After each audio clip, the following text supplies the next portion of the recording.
যে আমার বিশ্বাস ভাঙলো সে অনেক বিশ্বস্ত ছিল, যে হৃদয়ে আঘাত করলো সে এই হৃদয়ে ছিল, যে আমার ভালো থাকাটা কেড়ে নিল তাকে ভালো রাখাটাই আমার উদ্দেশ্য ছিল। আমি তোমাকে বিশ্বাস করেছিলাম, রেখেছিলাম এই হৃদয়ে, বেঁধেছিলাম ছোট্ট একটা ঘর। তুমি হবে অন্য কারো বউ, তোমাকে স্পর্শ করবে অন্য কেউ, আর আমি হব পর। আমি ছিলাম না স্বার্থপর, আমি ভালোবেসেছি তোমাকে বিনা স্বার্থে। তুমি ছিলে আমার গভীর রাতের প্রতিটা মোনাজাতে।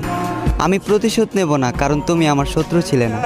আমি দেব না অভিশাপ, করব না অভিশাপে অভিশপ্ত। মন থেকে ভালোবেসেছি, তাই মেনে নিয়েছি। এতটুকু দুঃখ আমার প্রাপ্য। ভয়ঙ্কর ছিল তোমার আচরণ, ভয়ঙ্কর ছিল তোমার শেষের পরিবর্তন। তুমি আমাকে নিয়ে খেলা করেছ, আর আমার ভালোবাসাটা ছিল তোমার কাছে পুতুল খেলার মতন, যে খেলায় তোমার হলো জিত আর আমার হলো মরণ।